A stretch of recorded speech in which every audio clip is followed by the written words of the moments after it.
మకర రాశి.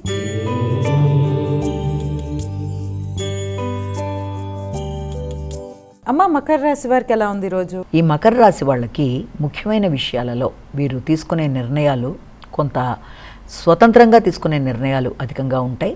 అలాగే ఆర్థిక సంబంధమైన విషయాల్లో కావచ్చు, వ్యక్తిగత విషయాల్లో కావచ్చు, చాలా గట్టి నిర్ణయాలు తీసుకుంటారు. అభివృద్ధి కొరకు మీరు చేసే ప్రయత్నాల్లో మీరు తీసుకునే నిర్ణయాలు కీలక పాత్ర వహిస్తాయి. అంతేకాకుండా ఇతరుల మీద ఆధారపడకుండా మీ పనులు మీరు పూర్తి చేసుకోవడానికి అధిక శాతం కృషి చేస్తారు.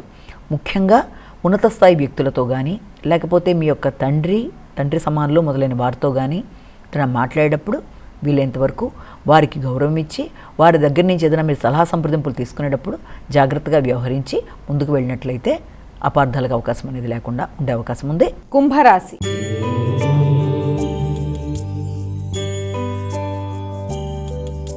అమ్మ, కుంభరాశి వారికి ఎలా ఉంది రోజు? కుంభరాశి వాళ్ళకి ముఖ్యమైన విషయాల్లో అంటే అధికారులతో అభిప్రాయ భేదాలకి దూరంగా ఉండాలి. అలాగే భాగస్వామ్య వ్యవహారాల్లో జాగ్రత్త వహించాలి. నూతన పెట్టుబడులు పెట్టే విషయంలో కానీ, నూతన వ్యాపార అభివృద్ధి కొరకు చేసే ప్రయత్నాల్లో కానీ తగిన విధంగా జాగ్రత్తలు తీసుకోవాలి. తొందరపాటు నిర్ణయాలు పనికిరావు. ముఖ్యంగా ఉన్నత స్థాయి వ్యక్తులు, లేకపోతే ఏదైనా పలుకుబడి కలిగిన వ్యక్తులు, లేకపోతే అధికారంలో కలిగిన వ్యక్తులు, వారితో కలిపి నిర్ణయాలు తీసుకునేటప్పుడు, వారి సలహా సంప్రదింపులు తీసుకునేటప్పుడు కొంతవరకు మీరు పేషెన్స్గా ఉండి ముందుకు వెళ్ళి వారి దగ్గర నుంచి నిర్ణయాలు తీసుకోవాలి. అలాగే సంఘంలో పలుకుబడి కలిగిన వ్యక్తులతో అపార్థాలకు, ఘర్షణలకి వీలైనంత వరకు దూరంగా ఉండాలి. వృత్తి చేసే ప్రదేశాల్లో కూడా మీపై అధికారులతో మాట పట్టింపులు రాకుండా, ఘర్షణ వాగ్వాదాలకు దిక్కుండా జాగ్రత్తగా ఉండాలి. మీనరాశి.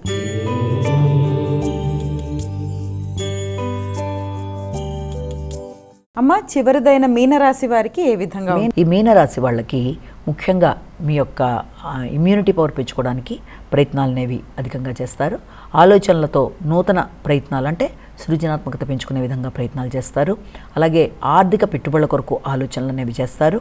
అయితే మీరు చేసే ప్రయత్నాలలో కూడా ఏదైనా లోన్లు లాంటివి తీసుకోవడానికి ఒకటి ప్రయత్నం చేయడం, అలాగే మీ యొక్క ఆరోగ్యాన్ని అభివృద్ధి చేసుకోవడానికి చేసే ప్రయత్నాలు, వ్యక్తిగత అభివృద్ధి కొరకు చేసే ప్రయత్నాలు, దైనందిన జీవితంలో కొన్ని స్పెసిఫిక్గా ఇలా ఉంటే బాగుంటుందన్నట్టుగా మార్పులు చేసుకోవడానికి చేసే ప్రయత్నాలు, వీటి కొరకు కూడా ఎక్కువ శాతం కృషి చేయడానికి అవకాశం అనేది ఒకటి కనబడుతుంది. అంతేకాకుండా మీకు ముఖ్యంగా ఎవరన్నా వ్యక్తుల యొక్క సహకారంతో ఒక పని పూర్తి చేయడానికి చేసే ప్రయత్నాలు అంటే సాంఘిక సంబంధాలు, సంఘంలో గుర్తింపు గౌరవం కలిగిన వ్యక్తులు మొదలైన వారితో ఏదైనా ప్రయోజనాత్మకంగా ఏదైనా ప్రాజెక్ట్ లాంటివి చేయడం కానీ, వారి యొక్క సంప్రదింపులు సలహాలతో ముందుకు వెళ్ళడానికి చేసే ప్రయత్నాలతో కానీ చేసే ప్రయత్నాల్లో స్నేహ సంబంధాలు నిలుపుకునే విధంగా ఆలోచనలు చేసుకుంటూ ముందుకు వెళ్ళినట్లయితే అనుకున్న ఫలితాలని సాధించడానికి అవకాశం అనేది ఉంది.